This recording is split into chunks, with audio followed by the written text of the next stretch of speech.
House. And we spent a week there and nearly froze to death. Then we headed further north, which was a big mistake, I think, as far as the cold goes. I started working for BBC Radio Leeds over there, and I worked there for 6 or 7 months. Some of the things I did over there, one of the most interesting things was caving. The couple of guys I knew over there, they always got me into lots of trouble. They said to me, "Come on, we'll go caving." I said, "Yeah, sure." And that's the only thing Mum had warned me not to do as soon as I got off the plane. She goes, "Joan, whatever you do, don't go potholing or caving. It's just too dangerous, don't you do it." So anyway, the boys took me out one day and they said, "Come on, we'll go have a try this." I said, "Look, Mum has told me not to do it."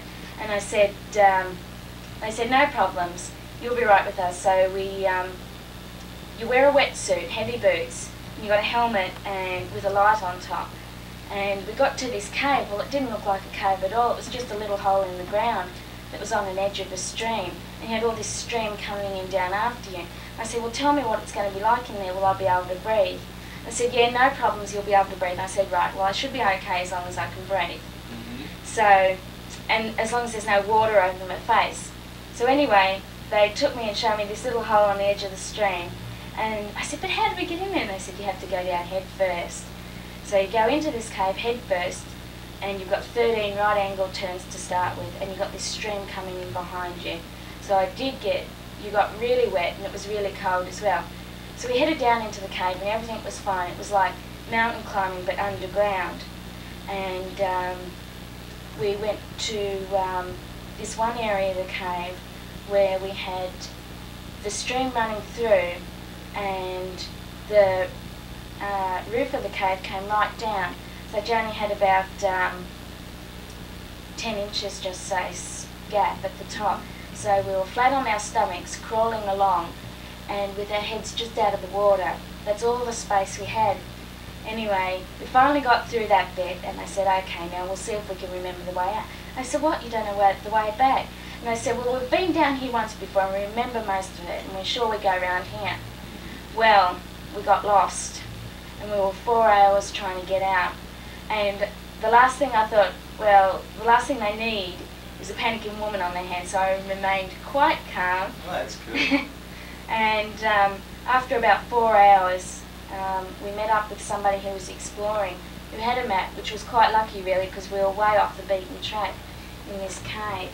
But we finally got out of that, but we were really cold, and you get really exhausted because we were down there for 6 hours, and it's just like mountain climbing underground, and it's cold and it's wet. And I can imagine. Is Joan Cox. Joan is from Australia, and she's been just telling us a little bit about her experiences throughout her travels. She has been in England, she's been in New Guinea, and she's been in Australia. If you would like to talk to Joan, or if you have any questions for her, you can call us at 339-1595, 339-1598, or 1-800-326-9530. Joan, when you were in England, you did many other things. I know you were talking about some of your cave diving. Save during the Lazy Boy holiday sale. Talk about my Baby's castle. Fine Furniture, Sunbury, Street, Shumokin, with free parking, delivery, and setup. Visa, MasterCard, Discover, and Mac cards accepted. Plus 90 days seamless cash financing with approved credit. Open Monday through Thursday night. If you'd like to ask her a little bit about Australia, England, New Guinea, or even some of the United States. She had a chance to tour the United States back in 1984. Feel free to give us a call here at WMIM's Speak Up program. Now, Joan, many people have heard of Fergie and Di, but they have not heard about Lady Joan, who has a castle over in England. Right. Well, most people think that a lot of Australians are descendants of convicts. Well, that's not quite right. It's quite trendy now to be a descendant of a convict, but on my family, or my dad's side anyway, he had relatives that owned a castle up in Scotland, and it's right north of Inverness, so it's right in the backwaters of Scotland, really. Anyway, he sent me the family tree while I was over there, and I saw this bit about a castle. So I thought, right, I'll chase it up and see if I can go and have a look at it, because I really didn't believe it. I just had this black and white photocopied photo. So I did a bit of research, and after about 10 phone calls to National Trust in Scotland and whatnot, I found out that Castle Skibo actually did exist, where my relatives, the Greys, used to live in the 1700s, in the late 1700s. So I found out that Peter de Savary had just bought it. It's a 7,000 acre estate with the castle on it.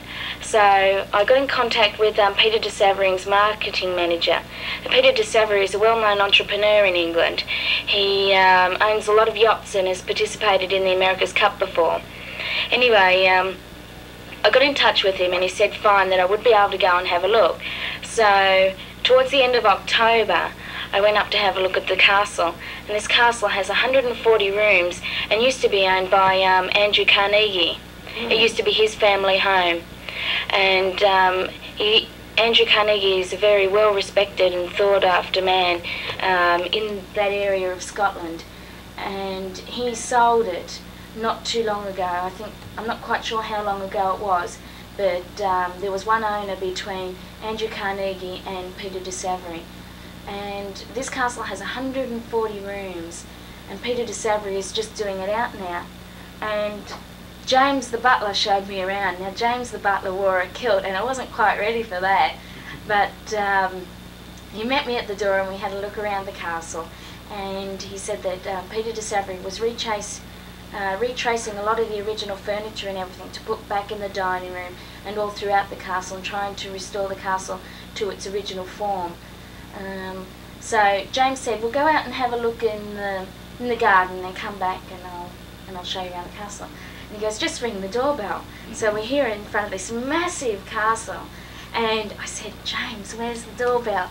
And I was expecting a little button or something somewhere sort of hidden. It was this great big long chain and cord thing that I had to pull just for the doorbell. But it was fantastic looking around. I felt like a princess just having a look around. It was really beautiful. I can only imagine.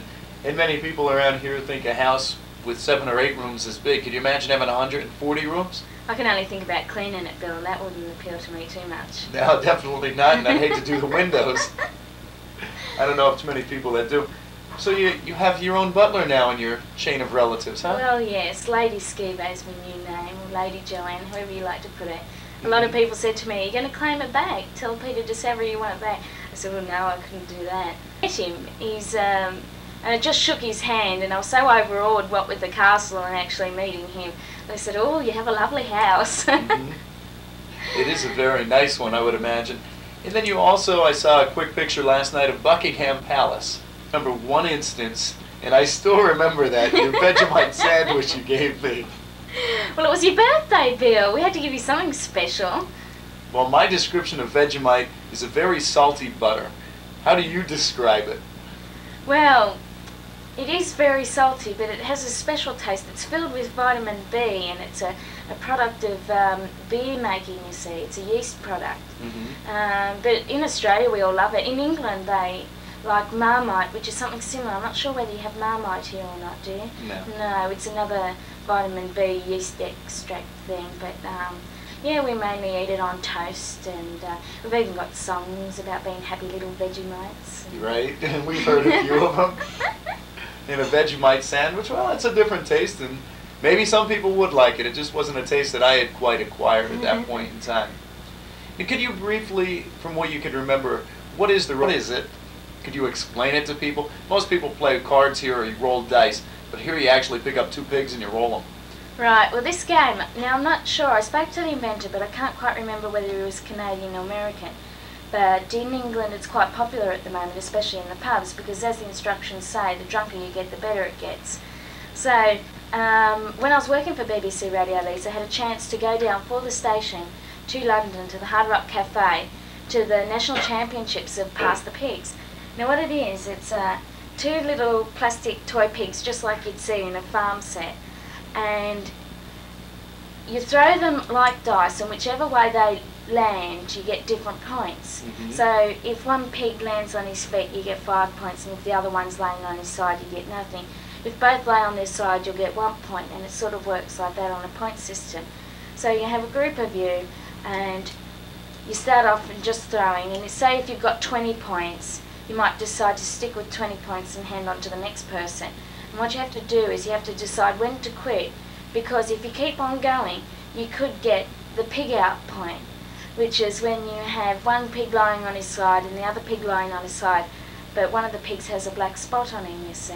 And that's called a pig out, and you lose all your points for that throw. So then you have to start all over again when it comes back to your turn. The first person to 100 wins. But it's a fantastic game, and they have all really neat names for the way the pigs lay, like it could be making bacon or pig out or leaning jowler or a razorback or a snouter or something like that. And of course those names really leave your imagination run wild. So we'll let some people's imagination enjoy themselves like that. And we also want to know, and this is something that I saw light up your eyes when I mentioned it before. You have attended some fun all-day fundraising parties. So he's nothing for the moment. So that's a what? A hog's out? A razorback. Oh, I don't know. What's the one when it's on its side that says something? Pig out. Pig out is that one. One black spot and one no spot. So all your points that you've gathered for that throw is white. Alright? So you have your people having different turns. So I popped in to wish the best of British luck to all the couples taking part in Spy 95.3's Breeders' Cup. Good day. I'm Princess Di. Just popped in to wish the best of British luck to all the couples taking part in Spy 95.3's Breeders' Cup. Good day. I'm Princess Di. Just popped in to wish the best of British luck to all the couples taking part in Spy 95.3's Breeders' Cup.